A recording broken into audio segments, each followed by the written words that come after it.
Hello class 9th। आज हम शुरू करने वाले हैं अपना सेकंड चैप्टर, क्या हमारे आसपास के पदार्थ शुद्ध हैं।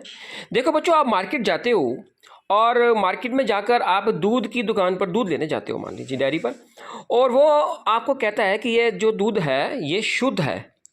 तो ठीक है, आम भाषा में वो दूध शुद्ध हो सकता है, परंतु वैज्ञानिक भाषा में, साइंस की लैंग्वेज में शुद्धता थोड़ा सा, प्योरिटी थोड़ा सा अलग चीज़ है। तो यही चीज़ है कि जो हमारा पहला प्रश्न है कि शुद्ध पदार्थों से आप क्या समझते हो, शुद्ध पदार्थ होते क्या हैं। देखिए, एक शुद्ध पदार्थ एक ही प्रकार के कणों से मिलकर बना होता है। जैसे हम पानी की बात करते हैं तो पानी जो है H2O के अणुओं से बना है। उसमें जितने भी अणु हैं वो सारे के सारे H2O रासायनिक सूत्र उसका है। अगर उसमें H2O के अलावा कोई और अणु भी मौजूद है तो वो अशुद्ध है, नहीं तो वो शुद्ध है। इसी तरह से अगर हम दूध की बात करते हैं, दूध में पानी के अणु भी हैं और वसा यानी फैट्स के अणु भी हैं और भी बहुत सारे अणु हैं, तो वो एक ही तरह के अणु उसमें मौजूद नहीं हैं, इसलिए जो दूध है वो शुद्ध नहीं है वैज्ञानिक दृष्टि से। तो शुद्ध पदार्थ एक ही प्रकार के कणों से मिलकर बना होता है। उस पदार्थ में मौजूद सभी कण समान रासायनिक प्रकृति के होते हैं, तो उनकी रासायनिक प्रकृति एक ही जैसी होती है। जैसे पानी है, पानी में H2O के अणु हैं, तो हर H2O के अणु की रासायनिक जो प्रवृत्ति है वो एक जैसी होगी, सेम होगी। हमारा अगला प्रश्न है, समांगी और विषमांगी मिश्रणों में क्या अंतर है। देखिए, अभी मैंने बताया कि कुछ पदार्थ शुद्ध होते हैं, कुछ अशुद्ध होते हैं। अशुद्ध वो पदार्थ होंगे जो मिश्रण होंगे, जिसमें दो या दो से ज़्यादा अलग अलग तरह के अणु मौजूद होंगे, तो इसलिए वो मिश्रण बन सकता है। और ऐसे दो तरह के मिश्रण बन सकते हैं, यानी कि दो तरह के अशुद्ध पदार्थ बन सकते हैं। एक है समांगी और एक है विषमांगी। तो उसमें अंतर क्या है। देखिए, समांगी मिश्रणों की बनावट एक जैसी होती है, एक समान होती है, जबकि विषमांगी मिश्रण की बनावट एक समान नहीं होती। मैं इसकी उदाहरण भी अभी देता हूं। दूसरा, इनके घटकों के बीच अलग होने की कोई सीमा नहीं है समांगी में, और असमांगी में इनके घटकों के बीच अलग होने की सीमा निश्चित होती है। अब देखिए, इसके उदाहरण आ जाते हैं। आप पानी में शक्कर यानी कि शुगर यानी चीनी डाल दीजिए, उसको घोल दीजिए, तो पूरा का पूरा पानी में अब जो है पानी के और चीनी के अणु मौजूद हैं, वो अशुद्ध है, वो मिश्रण बन चुका है। ये समांगी मिश्रण है क्योंकि वो पूरा का पूरा एक जैसा है। अगर हम चीनी और बालू यानी कि रेत को मिला दें तो वो एक जैसा नहीं होगा, वो अलग अलग नज़र आएंगे, इसलिए वो विषमांगी मिश्रण हुआ। तो हमारा अगला प्रश्न है, उदाहरण देखिए आप समांगी और विषमांगी मिश्रणों में। जैसे अंतर बताया था अभी ऊपर, तो उसमें उदाहरण बता ही दिए गए थे। जैसे समांगी मिश्रण ऐसे मिश्रण को कहते हैं जिसकी बनावट पूरे मिश्रण में एक समान होती है। आप रूह अफ़ज़ा ले लीजिए, रूह अफ़ज़ा को पानी में डाल दीजिए, तो पानी की पूरा का पूरा एक समान होता है, तो वो एक समांगी मिश्रण बनता है। तो इसमें और भी उदाहरण हैं, जैसे कि जल में नमक, जल में चीनी, जल में कॉपर सल्फेट, अल्कोहल में आयोडीन, हवा, ऐसे मिश्रण हैं जिसकी बनावट एक समान है, तो ये समांगी मिश्रण हैं। तो आप इसमें से एक दो उदाहरण लिख सकते हैं। अच्छा, अब बात करते हैं विषमांगी मिश्रणों की। तो इसके विपरीत जो विषमांगी मिश्रण है उसकी संरचना या बनावट पूरे मिश्रण में एक समान नहीं होती। अभी आपने देखा ना, समांगी मिश्रणों में एक जैसी थी, तो इसमें एक समान नहीं है।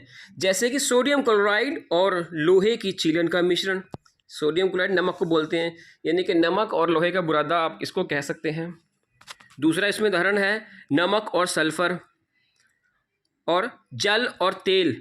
अब जल और तेल आपस में नहीं मिलते, आपको मालूम है। जब अब भी आप जल और तेल को मिलाओगे तो तेल जो है हल्का होने की वजह से, उसकी जो डेंसिटी जो है, घनत्व कम होने की वजह से, वो पानी के ऊपर तैरेगा, वो एक जैसा मिश्रण नहीं बनेगा, वो समांगी नहीं बनेगा। हमारा अगला प्रश्न है, बहुत इंपॉर्टेंट प्रश्न है, विलयन, निलंबन और कोलॉइड एक दूसरे से किस प्रकार भिन्न है। देखिए विलयन, निलंबन और कोलॉइड। विलयन जो है वो समांगी मिश्रण को ही एक तरह से हम विलयन बोल देते हैं। जो निलंबन है वो विषमांगी मिश्रण है, और जो कोलॉइड है वो भी विषमांगी मिश्रण होता है। मैं अभी इसके बारे में एक और अंतर भी बताता हूँ। अब दूसरा अंतर देख लीजिए। जो विलयन है उनको छानकर पृथक नहीं किया जा सकता, उनको अलग अलग नहीं किया जा सकता, बल्कि निलंबन को छानकर पृथक किया जा सकता है और कोलॉइड को छानकर पृथक नहीं किया जा सकता। अब आता है फिर विलयन में तीसरा अंतर, इसमें कणों का विसरण तेजी से होता है। अब ये विसरण क्या चीज़ है, विसरण के बारे में मैं थोड़ा सा समझाता हूँ। वैसे वो लास्ट चैप्टर में भी आया था, पिछले चैप्टर में, कि जैसे मान लीजिए कि आपने एक इंक की ड्रॉप ली और उसको पानी में गिर दिया। थोड़े टाइम के बाद इंक के अणु और पानी के अणु एक जैसे हो जाएंगे। किसकी वजह से? विसरण की वजह से।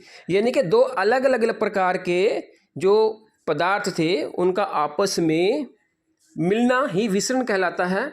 जितनी जल्दी जल्दी मिलेंगे मीन्स उतना ही विसरण तेजी से हुआ है। तो विलयन में जो कणों का विसरण है वो तेजी से हुआ है, और निलंबन में विसरण नहीं होता, और कोलॉइड में विसरण धीरे धीरे होता है। हमारा चौथा अंतर है, विलयन में विलय कणों का आकार अत्यंत सूक्ष्म होता है। अब ये विलय कण कौन से होते हैं? विलय कण वो हैं जो हम जो है विलायक में डालते हैं, विलायक में विलय कणों को डालते हैं तो विलयन बनता है।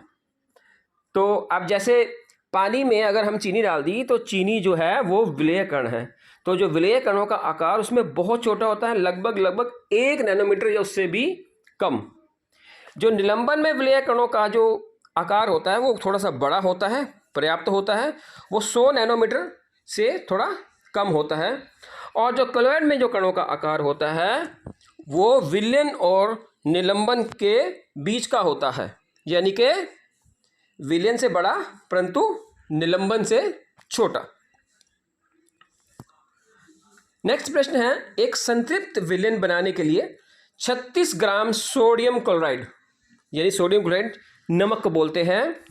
तो हमने एक संतृप्त विलयन बनाना है और उसके लिए हमें 100 ग्राम पानी के अंदर, 100 ग्राम जल के अंदर 36 ग्राम जो है हम नमक को मिला सकते हैं 293 केल्विन पर।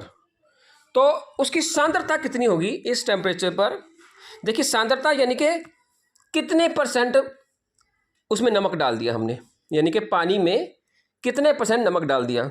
देखिए सबसे बड़ी बात, देखिए हमारे पास सोडियम क्लोराइड जो है विलय है 36 ग्राम और जल जो है विलायक है 100 ग्राम। जब दोनों को मिला देंगे एक विलयन बन जाएगा जो 100 जमा 36 यानी कि 136 ग्राम का बनेगा। अब हमारे पास प्रश्न ये उठता है कि 136 ग्राम के अंदर अगर 36 ग्राम सोडियम क्लोराइड है तो बताइए कि कितने परसेंट सोडियम क्लोराइड है। सिंपल मैथमेटिकल क्वेश्चन है। इसमें विलय की मात्रा को विलयन की मात्रा से हम डिवाइड कर देंगे, भाग कर देंगे, और 100 से मल्टीप्लाई करने के बाद हमारी परसेंटेज की टर्म आ जाएगी। तो हमारे पास जो विलय था यानी कि जो सोडियम क्लोराइड था वो तो 36 ग्राम, और पानी और नमक, पानी और सोडियम क्लोराइड को मिला दे तो वो 136 ग्राम। तो 36 को 136 से भाग कर दो, उसको 100 से गुना कर दो, तो हमारा उत्तर 26.47% आ जाएगा। हमारा अगला प्रश्न है, पेट्रोल और मिट्टी का तेल जो कि आपस में घुलनशील हैं के मिश्रण को आप कैसे पृथक करेंगे?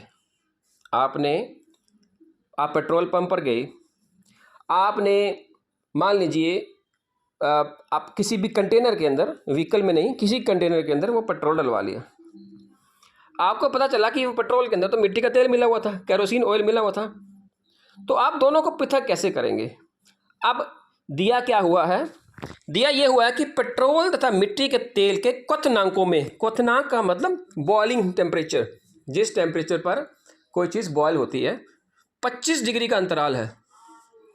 तो इसको प्रभाजी आसवन विधि द्वारा अलग किया जा सकता है। अब प्रभाजी आसवन विधि क्या है कि अब दोनों में से जो चीज़ जल्दी बॉयल हो जाएगी वो जल्दी उसके वेपर्स बन जाएंगे, और उन वेपर्स को दोबारा से हम एक जगह इकट्ठा कर लेते हैं लिक्विड फॉर्म के अंदर। तो जो भी चीज़ जल्दी उबल जाती है, दो मिक्सचर हैं लिक्विड में, अब एक जल्दी उबलेगा, जल्दी उसका जो क्वथनांक है वो कम है, तो जल्दी जब बॉयल हो जाएगा तो वो उसमें से वाष्प निकलेंगे और जो वाष्प हैं उसको हम एकत्रित कर लेंगे और वो दोबारा जो है लिक्विफाइड फॉर्म में होंगे, द्रव की फॉर्म में होंगे, और वो एक अलग कंटेनर में हम उसको इकट्ठा कर सकते हैं। अब पृथक करने की सामान्य विधियों के नाम दें। दही से मक्खन, दही से मक्खन जो है वो पृथक करते हैं अपकेंद्रण विधि, अपकेंद्रण विधि। समुद्र जल से नमक, समुद्र जल से नमक जो है वो वाष्पीकरण से हम अलग कर सकते हैं। जल और नमक मिला हुआ है, तो अगर हम उसका वाष्पीकरण कर देंगे तो जल जो है वहाँ से वाष्पीकृत हो जाएगा और नमक नीचे रह जाएगा। और तीसरा प्रश्न है नमक से कपूर। तो नमक से कपूर निकालने के लिए देखिए, कपूर जो है वो सीधा ही ठोस से गैस में परिवर्तित हो जाती है, तो ऊर्ध्वापातन विधि से कपूर खत्म हो जाएगी और नमक रह जाएगा। हमारा अगला प्रश्न है क्रिस्टलीकरण विधि से किस प्रकार के मिश्रणों को पृथक किया जा सकता है। देखिए, क्रिस्टलीकरण विधि से ठोस पदार्थों में मिली अशुद्धियों को दूर किया जा सकता है। अब समुद्री जल में घुले नमक को शुद्ध रूप में प्राप्त करने तथा अशुद्ध नमूने से शुद्ध पदार्थ अलग करने के लिए हम क्रिस्टलीकरण का ही प्रयोग करते हैं। अब हमारे पास क्या है कि कुछ रासायनिक परिवर्तन हैं और कुछ भौतिक परिवर्तन है। तो आपने बताना है कि कौन सा परिवर्तन रासायनिक है और कौन सा परिवर्तन भौतिक है। तो जहाँ पर कोई भी केमिकल चेंज, रासायनिक कोई भी परिवर्तन आएगा तो वो तो होगा रासायनिक परिवर्तन, और अगर रासायनिक कोई भी चेंज नहीं आएगा तो वो होगा भौतिक परिवर्तन। तो देखते हैं कि किस तरह का चेंज आता है। अब जैसे पेड़ों को काट डाला, अब एक पेड़ को काटा है, दूसरा है मक्खन का एक बर्तन में पिघल जाना, तीसरा है अलमारी में जंग लगना, चौथा है जल का उबाल कर वाष्प बनना, आगे है विद्युत तरंग का जल में प्रवाहित होना तथा उसका हाइड्रोजन और ऑक्सीजन गैसों में विघटित हो जाना, अगला है जल में साधारण नमक का घुलना, अगला है फलों से सलाद बनाना, और अगला है लकड़ी और कागज का जलना। देखिए, इसमें भौतिक परिवर्तन दे रखे हैं उत्तर में। पेड़ों का काटना एक भौतिक परिवर्तन है, क्योंकि जब पेड़ों को काटा जाता है तो पेड़ों में किसी तरह का रासायनिक परिवर्तन नहीं आता, रसायन नहीं चेंज होते, रसायन नहीं बदलते। मक्खन को जब हम पिघालते हैं तो मक्खन मक्खन ही रहता है, वो कुछ और नहीं बन जाता, सिर्फ वो पिघल जाता है। इसी तरह से जल जब वाष्प बनता है, उबल कर जब जल को उबालते हैं तो वाष्पीकृत हो जाता है, तो जल जो है H2O था वो H2O ही रहेगा। जल में साधारण नमक डाल दिया तो नमक नमक रहेगा, जल जल रहेगा, कोई रासायनिक परिवर्तन नहीं आएगा। और जब फलों से सलाद बनाएंगे, फलों को काटेंगे तो फल फल रहेंगे, जो चीज़ जैसी है वो वैसी की वैसी रह रही है। तो देखिए, आप इन पांचों में देखिए, केसेस में देखिए, जब पेड़ को काट रहे हैं तो पेड़ पेड़ रह रहा है, मक्खन मक्खन रह रहा है, जल जल ही तरह की रह रहा है, जल और नमक जो है वो घुलने के बावजूद भी जल और नमक ही हैं, और जब फलों से सलाद बन रहा है तो वो फल ही हैं। अब बात करते हैं रासायनिक परिवर्तन की।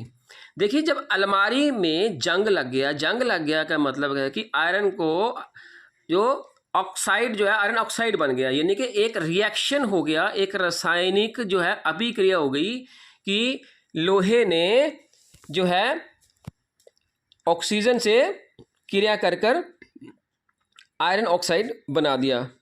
इसी तरह से विद्युत तरंग का जल में प्रवाहित होना और उसका हाइड्रोजन और ऑक्सीजन गैसों में विघटित हो जाना। यदि हम किसी भी पानी के अंदर हम विद्युत जो है धारा को प्रवाहित करेंगे तो हाइड्रोजन और ऑक्सीजन अलग अलग हो जाएंगी और वो वहाँ से जो है विघटित हो जाएंगी। तो ये भी एक रासायनिक क्रिया हुई। इसी तरह से कागज़ या लकड़ी का जब जल जाता है तो उसमें भी वो जो अवशेष बचते हैं काले काले से रंग के, तो वो जो है वहाँ पर भी रासायनिक परिवर्तन हुआ है। तो इस तरह से ये भी एक रासायनिक चेंज है, रासायनिक परिवर्तन है। अपने आसपास की चीज़ों के शुद्ध पदार्थों और मिश्रण को अलग करने का प्रयत्न करें। बहुत ही आसान क्वेश्चन है। शुद्ध पदार्थ जैसे हाइड्रोजन है, लोहा है, सोना है, तांबा है, चांदी है, नमक है, चीनी है, तो ये सभी जो हैं वो शुद्ध पदार्थ हैं, क्योंकि वो एक ही तरह के कणों से बने हुए हैं जिनकी रासायनिक प्रवृत्ति एक जैसी है। अब मिश्रण ले लेते हैं। सोडा वाटर है, सोडा वाटर है, उसमें जो कार्बन डाई गैस जो है, CO2 गैस जो है पानी में मिक्स की हुई है, तो वो दो तरह के वहाँ पर, या उस दो से ज़्यादा तरह के वहाँ पर कण हैं, अणु हैं। नमक और नमक का घोल यानी नमक और पानी का घोल, शरबत, धुआं, आइसक्रीम, गंधक और लोहे का चूर्ण, जल और तेल का घोल, ये सभी के सभी जो हैं ये अशुद्ध हैं। हमारा अगला प्रश्न है, निम्नलिखित को पृथक करने के लिए आप किन विधियों को अपनाएंगे? सोडियम क्लोराइड को जल के विलयन से, यानी कि नमक को जल से, और नमक को जल से हम अलग करेंगे वाष्पीकरण की विधि से। उसको वाष्पित होने देंगे, वहाँ से जो जल है वो वाष्पीकृत होके उड़ जाएगा, खत्म हो जाएगा, और नीचे जो है वह नमक यानी कि सोडियम क्लोराइड रह जाएगा। अगला है अमोनियम क्लोराइड को सोडियम क्लोराइड और अमोनियम क्लोराइड के मिश्रण से पृथक करना, यानी कि हमारे पास क्या है, मिश्रण किस चीज़ का है, सोडियम क्लोराइड का और अमोनियम क्लोराइड का, और हमने उसमें से अमोनियम क्लोराइड को पृथक करना है। उसके लिए हम ऊर्ध्वापातन विधि को यूज़ करेंगे। ऊर्ध्वापातन विधि में क्या होता है कि ठोस जो है वो गैस में परिवर्तित हो जाता है। उसके बाद है हमारे पास सी में, धातु के छोटे टुकड़े को कार के इंजन ऑयल से कैसे पृथक करेंगे? धातु के टुकड़े ऑयल के अंदर हैं तो उसको हम छान लेंगे, छानन विधि से हम अलग कर लेंगे। उसके बाद है दही से मक्खन निकालने में, तो दही से मक्खन निकालने में हम अपकेंद्रण विधि को यूज़ करेंगे। उसके बाद है जल से तेल निकालने में, तो जल से तेल निकालने में हम पृथक्करण कीप का इस्तेमाल करेंगे, क्योंकि जल और तेल का जो मिश्रण होगा उसमें जो तेल है वो उसका घनत्व कम होने की वजह से तेल ऊपर आ जाएगा। तो हम जहाँ पर दोनों मिल रहे हैं वहाँ पर एक कीप लगी होगी, उस कीप से हम तेल को बाहर निकाल लेंगे। उसके बाद है चाय की पत्तियों को चाय से पृथक करना। आप करते ही हो घरों पर, हम छानन विधि से करते हैं, उसको हम छान लेते हैं। तो छानन विधि से हम चाय की पत्ती को चाय से अलग कर सकते हैं। बालू से लोहे के पिनों को पृथक करना, यानी कि रेत में कुछ लोहे के पिन हैं, तो लोहे के पिनों को अलग करने के लिए हम चुंबक का इस्तेमाल कर सकते हैं। तो चुंबकीय पृथक्करण विधि द्वारा हम ये कर सकते हैं। उसके बाद है भूसे से गेहूं के दाने को पृथक करने में। अब भूसे से जो गेहूं के दाने को पृथक करने में हम जो है गांव के अंदर, ये आपने देखा ही होगा, फटकन विधि से हम इसको अलग कर सकते हैं। उसके बाद है पानी में तैरते हुए महीन मिट्टी के कणों को पानी से अलग करना। देखिए उसके लिए हम भारण विधि का इस्तेमाल करते हैं। हम क्या करते हैं, पानी में फिटकरी डाल देते हैं, और तो जो फिटकरी के जो कण हैं वो मिट्टी के कणों के साथ अटैच होकर भारी हो जाते हैं और वो नीचे बैठ जाते हैं, और पानी जो है वो साफ़ हो जाता है, शुद्ध हो जाता है। तो भारण विधि द्वारा हम मिट्टी के कणों को अलग कर सकते हैं। और लास्ट में है पुष्प की पंखुड़ियों के निचोड़ से विभिन्न रंजकों को पृथक करना। देखिए पुष्प की पंखुड़ियों को हमने रस निकाला हुआ है और वहाँ से अलग अलग रंग हमने अलग करने हैं। तो रंगों को अलग करने की जो विधि होती है उसको हम कहते हैं क्रोमेटोग्राफी। तो क्रोमेटोग्राफी विधि द्वारा हम ये कर सकते हैं। हमारा अगला प्रश्न है, चाय बनाने के लिए आप किन किन चरणों का उपयोग करेंगे?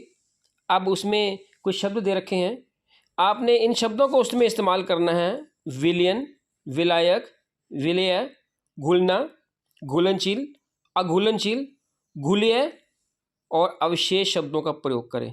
देखिए इसमें क्या लेंगे हम, सबसे पहले बर्तन में पानी लेंगे, और पानी जो है वो विलायक के रूप में लिया जाएगा, यानी कि इसमें हमने कोई चीज़ ऐड करनी है। तो पानी को उबाला जाता है, गर्म करते समय इसमें दूध और चाय पत्ती विलेय के रूप में डाली जाती है। तो हमने विलायक लिया पानी और उसमें विलेय डाल दिया, क्या, चाय और दूध पत्ती, और जब विलेय और विलायक मिल जाते हैं तो विलयन बन जाता है। इससे एक विलयन तैयार हो गया। यह घोल या विलयन को छननी द्वारा या छानन विधि द्वारा अलग किया जा सकता है। अब अघुलनशील पदार्थ छननी में बच जाएगा। अघुलनशील पदार्थ में मेन क्या है? चाय की पत्ती जो मेन है, और घुले के रूप में चीनी डाला जाता है, चाय जो कि विलेन के रूप में तैयार हो जाता है। तो इस तरह से ये सारे शब्द आपने देखे वो हमने इसमें इस्तेमाल कर दिए। विलेन भी, विलायक भी, विलय भी, घुलना भी, घुलनशील भी, अघुलनशील, घुल्य और अवशेष शब्द। जो अवशेष थे वो छानन विधि से अलग हो जाते हैं। अब ये हमारा एक प्रश्न है और इस प्रश्न से हमें काफ़ी ज्ञान हमारा बढ़ेगा। अब ये हमारा केस स्टडी का क्वेश्चन है। अब वो केस स्टडी क्या कहता है? कहता है प्रज्ञा ने 3 अलग अलग पदार्थों को घुलनशीलताओं को अलग अलग तापमान पर जांचा और नीचे दिए गए आंकड़ों को प्राप्त किया। प्राप्त हुए परिणामों को 100 ग्राम जल में विलेय पदार्थ की मात्रा जो संयुक्त विलयन बनाने हेतु प्राप्त है निम्नलिखित तालिका में दर्शाया गया। अब इसको समझने की कोशिश करते हैं।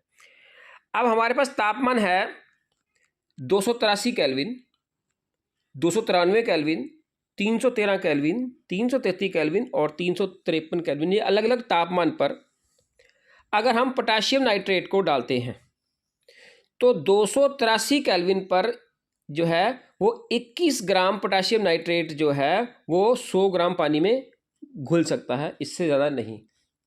इसी तरह से अगर हमने 293 केल्विन पर घोला तो 32 ग्राम, 313 पर 62 ग्राम, 333 पर 106 ग्राम और 353 पर 107 ग्राम पोटाशियम नाइट्रेट 100 ग्राम पानी में डाला जा सकता है। इसी तरह से अगर हम सोडियम क्लोराइड यानी नमक की बात करें तो इन 5 टेम्परेचर्स पर देखिए अलग अलग 36, 36, 36, 37, 37 ग्राम वो दे रखा है कि पानी में 100 ग्राम पानी में इसको घोला जा सकता है। इसी तरह से पोटाशियम क्लोराइड और अमोनियम क्लोराइड के सैंपल्स का भी डाटा यहाँ पर दिया गया है। अब ये डाटा हम पढ़ लेते हैं और ये जो दिखाया गया है ये 100 ग्राम पानी के लिए है। अभी हमारा पहला प्रश्न है वो इसी डाटा के आधार पर है। पहला प्रश्न है कि 50 ग्राम जल में 313 केल्विन पर पोटाशियम नाइट्रेट के संतृप्त विलयन को प्राप्त करने हेतु कितने ग्राम पोटाशियम नाइट्रेट की आवश्यकता है? आप देखिए पोटाशियम नाइट्रेट 313 केल्विन पर, अब 313 केल्विन जो है वो तीसरे कॉलम पर है और पोटाशियम नाइट्रेट पहली रो पर है और साफ लिखा हुआ है उसमें 62 ग्राम हमें पोटाशियम नाइट्रेट चाहिए 100 ग्राम पानी के अंदर 313 केल्विन पर। तो 62 ग्राम अगर हमें चाहिए तो 50 ग्राम के लिए तो आधी चाहिए। तो 50 ग्राम जल में 313 केल्विन पर पोटाशियम नाइट्रेट जो है वो हमें आधी चाहिए। तो यहाँ पर देखिए साफ इसका उत्तर है 313 केल्विन पर 100 ग्राम जल में 62 ग्राम पोटाशियम नाइट्रेट का घोल जो है वो चाहिए। इसलिए 313 ग्राम पर 50 ग्राम का जल जो है 50 ग्राम जल में 31 ग्राम पोटाशियम नाइट्रेट डलेगा। इससे ज़्यादा पोटाशियम नाइट्रेट उसमें नहीं डाल सकता क्योंकि 100 ग्राम पर वो 62 ग्राम है, 100 ग्राम जल में तो 50 ग्राम जल में वो 31 ग्राम हो गया। हमारा दूसरा प्रश्न है प्रज्ञा 353 केल्विन पर पोटाशियम क्लोराइड का संतृप्त विलयन तैयार करती है और विलयन को कमरे के तापमान पर ठंडा होने के लिए छोड़ देती है। जब विलयन ठंडा होगा तो क्या अवलोकित करेगा, क्या वो चीज़ जो है वो दर्शाएगा? अब देखिए 353 केल्विन पोटाशियम क्लोराइड। अब हम ऊपर चलते हैं 353 केल्विन ये 5वें नंबर पर है और जो है और उसने विलयन जो तैयार किया वो पोटाशियम क्लोराइड का किया। देखें यहाँ पर तीसरे नंबर पर तो ऊपर जो है वो 5वें नंबर पर और नीचे से तीसरे नंबर पर यहाँ पे 54 लिखा हुआ है। अब वो जो पोटाशियम क्लोराइड जो है वो 54 ग्राम चाहिए 100 ग्राम पानी के अंदर। तो 100 ग्राम पानी में 54 ग्राम उसने पोटाशियम क्लोराइड डाल दिया। अब क्या है वो उसने ठंडा होने के लिए रख दिया। आप देख रहे हो कि जब ठंडा होगा 333 केल्विन पर तो 46 ग्राम चाहिए था, 313 पर 40 और 393 पर 35, 383 पर भी 35। तो हम मान लेते हैं कि 35 ग्राम ठंडा होने पर संतृप्त विलयन बनता है। पर हमने डाला तो ज़्यादा हुआ है ना, हमने डाला कितना हुआ है 54 ग्राम।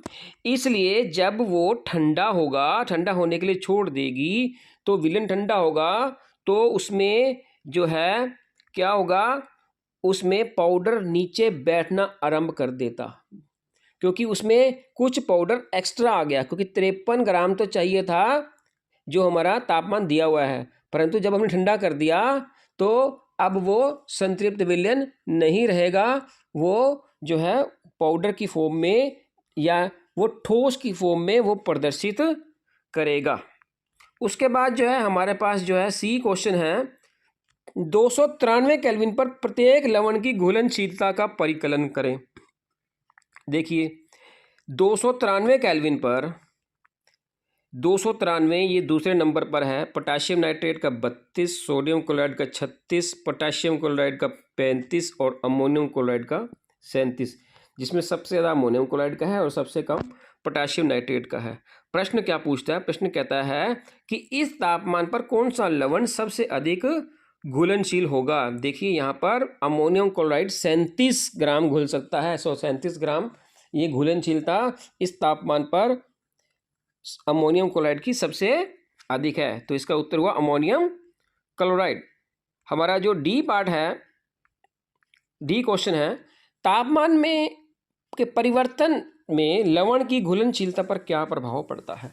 अब आप देख रहे हैं कि जैसे जैसे तापमान बढ़ रहा है तो वहाँ पे घुलनशीलता भी बढ़ रही है, और जब कम हो रहा है तो घुलनशीलता कम हो रही है। अगला प्रश्न है, निम्न की उदाहरण सहित व्याख्या करें। संतृप्त विलयन, शुद्ध पदार्थ, कोलाइड और निलंबन। अब संतृप्त विलयन की बात करते हैं। देखिए जैसे आपने मान लीजिए जल और चीनी का घोल बनाना है, आपने जल लिया, उसमें थोड़ी सी चीनी डाल दी, फिर थोड़ी सी और चीनी डाल दी, परंतु एक लिमिट तो आएगी कि इससे ज़्यादा चीनी उसमें नहीं घुल सकती। तो जो वो मैक्सिमम वैल्यू है, जो मैक्सिमम चीनी उसमें उस पर्टिकुलर तापमान पर डल सकती है, उसका जो विलयन होगा वो संतृप्त होगा। उसके बाद जो है वो संतृप्त विलयन नहीं रहेगा। तो संतृप्त विलयन की परिभाषा यही हुई कि किसी निश्चित तापमान पर यदि विलयन में विलेय पदार्थ नहीं घुलता तो उसे संतृप्त विलयन कहते हैं। उससे ज़्यादा जो अगर आप उसमें चीनी डाल दोगे तो वो नहीं घुलेगी। शुद्ध पदार्थ, ये पहला क्वेश्चन सबसे पहले जो है वो भी यही आया था कि एक ही तरह के जो कणों से मिलकर बना हुआ पदार्थ होता है वही शुद्ध पदार्थ होता है, और उनके जो कण होते हैं उन सब की जो है रासायनिक प्रकृति एक जैसी होती है। कोलाइड भी हम पहले पढ़ चुके हैं। यह एक विषमांगी मिश्रण है जिसके कणों के आकार इतने छोटे नहीं होते कि पृथक रूप से हम उसे नग्न आंखों से नहीं देख सकते। ये कण प्रकाश की किरण को आसानी से फैला देते हैं और उसके मार्ग को दृश्य बना देते हैं। जैसे आप धुआं ले हैं तो धुआं जो है वो हमें रोशनी में बड़े आसानी से नज़र आ जाता है। आप दूध लेंगे, दूध का थोड़ा सा हिस्सा भी अगर आप पानी में डालेंगे तो दूध वहाँ पर हमें आसानी से नज़र आ जाता है। निलंबन भी एक विषमांगी मिश्रण होता है जिसका घोल ठोस रूप में परिप्रेक्षित हो जाता है। इसमें विलय पदार्थ के कण घुलते नहीं हैं बल्कि माध्यम की समष्टि में निलंबित रहते हैं, जैसे पेंट, कीचड़ युक्त पानी का मिश्रण आदि। अगला प्रश्न है, निम्नलिखित में से प्रत्येक को समांगी और विषमांगी मिश्रणों में वर्गीकृत करें। सोडा जल, लकड़ी, बर्फ, वायु, मिट्टी, सिरका और छनी हुई चाय। तो सबसे पहले देखिए सोडा जल जो है वो एक समांगी मिश्रण है। लकड़ी की बात करते हैं तो वो एक विषमांगी मिश्रण है। बर्फ की बात करते हैं तो वो समांगी मिश्रण है। वायु भी एक समांगी मिश्रण है। मिट्टी विषमांगी मिश्रण है। सिरका समांगी मिश्रण है और छनी हुई चाय भी समांगी मिश्रण है। आप किस प्रकार पुष्टि करेंगे कि आपको दिया हुआ रंगहीन द्रव्य शुद्ध जल है? आपको रंगहीन द्रव्य दे दिया तो आपको कैसे पता चलेगा कि ये शुद्ध जल है? देखिए शुद्ध जल की एक पहचान होती है कि 100 डिग्री सेल्सियस 100 डिग्री सेल्सियस पर उबल जाता है, उसका क्वथनांक 100 डिग्री सेल्सियस है। तो यदि आपने उसको गर्म किया और वो 100 डिग्री सेल्सियस पर गर्म हो गया तो ये हमें क्लियर हो गया कि जो हमारा रंगहीन द्रव है वो शुद्ध जल ही है। निम्नलिखित में से कौन सी वस्तु शुद्ध है? बर्फ, दूध, लोहा, हाइड्रोक्लोरिक अम्ल, कैल्शियम ऑक्साइड, पारा, ईंट, लकड़ी, वायु। देखिए शुद्ध पदार्थ जो है वो बर्फ है, क्योंकि बर्फ जो है वो H2O है। लोहा भी एक ही तरह के कणों से मिलकर बना है। हाइड्रोक्लोरिक अम्ल भी एक ही तरह के कणों से मिलकर बना है। कैल्शियम ऑक्साइड भी और पारा भी, इसलिए ये बर्फ, लोहा, हाइड्रोक्लोरिक अम्ल, कैल्शियम ऑक्साइड, पारा जो है वो शुद्ध पदार्थ है। अब अशुद्ध पदार्थों बाकी जो इसमें है वो जैसे ईंट है, ये हमारे पास जो है वो अशुद्ध पदार्थ है। वायु भी अशुद्ध पदार्थ है क्योंकि वायु में भी कई तरह के जो अणु हैं वो मौजूद होते हैं। इसके बाद है निम्नलिखित मिश्रणों में से विलयन की पहचान करो। मिट्टी, समुद्री जल, वायु, कोयला और सोडा जल। देखिए वायु और सोडा जल सिर्फ इसमें दो ही जो हैं वो विलयन हैं। मिट्टी विलयन नहीं है, समुद्री जल भी विलयन नहीं है और कोयला भी विलयन नहीं है। निम्नलिखित में से कौन टिंडल प्रभाव को प्रदर्शित करता है? नमक का घोल, दूध, कॉपर सल्फेट का विलयन और स्टार्च विलयन। तो सबसे पहले आपको टिंडल का प्रभाव, टिंडल इफेक्ट पता होना चाहिए। देखिए जब हमारे पास कोई भी विलयन है और उसका हम वहाँ से लाइट, अगर हम दूर से काफ़ी चमकदार लाइट, काफ़ी इंटेंस लाइट डालें तो वो कण जो है हमें अलग अलग नज़र आए, तो इट मीन्स कि वहाँ पे टिंडल का प्रभाव है। तो टिंडल प्रभाव को पहले समझते हैं कि टिंडल प्रभाव कोलॉइड विलयन में देखा जा सकता है। यहाँ दूध और स्टार्च का विलयन कोलॉइड विलयन है, इसलिए इसमें टिंडल प्रभाव देखा जा सकता है। तो दूध और स्टार्च का जो विलयन होगा, जो घोल होगा, उसके ऊपर अगर हम एक लाइट जो है वो छोड़ेंगे तो हमें जो है वो कण जो है वो आसानी से नज़र आएंगे। निम्नलिखित वो तत्व और यौगिक और मिश्रण में वर्गीकृत करें। सोडियम, मिट्टी, चीनी का घोल, चांदी, कैल्शियम कार्बोनेट, टिन, सिलिकॉन और कोयला।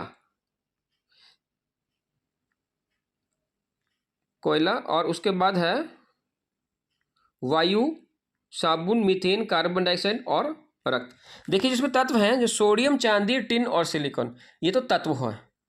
सोडियम, चांदी, टिन और तत्व। और जो यौगिक हैं वो है कैल्शियम कार्बोनेट, मीथेन, साबुन और कार्बन डाइऑक्साइड।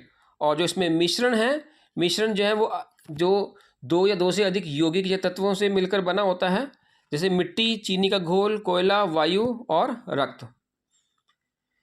निम्नलिखित में से कौन से रासायनिक परिवर्तन हैं? पौधों की वृद्धि, लोहे में जंग लगना, लोहे के चूर्ण और बालू का मिलाना, खाना पकाना, भोजन का पाचन, जल से बर्फ बनना और मोमबत्ती का जलना। देखिए जो रासायनिक परिवर्तन है इसमें वो पौधों की वृद्धि एक रासायनिक परिवर्तन है, लोहे में जंग लगना भी एक रासायनिक परिवर्तन है, और भोजन का पाचन भी रासायनिक परिवर्तन है, और मोमबत्ती का जलना भी एक रासायनिक परिवर्तन है। तो ये हमारा जो चैप्टर है इसी प्रश्न के साथ ख़त्म होता है। और अगर आपको कोई भी किसी भी तरह का डाउट है तो आप जो है नीचे कमेंट बॉक्स में लिख दें, आपका जो डाउट है वो क्लियर कर दिया जाएगा। धन्यवाद।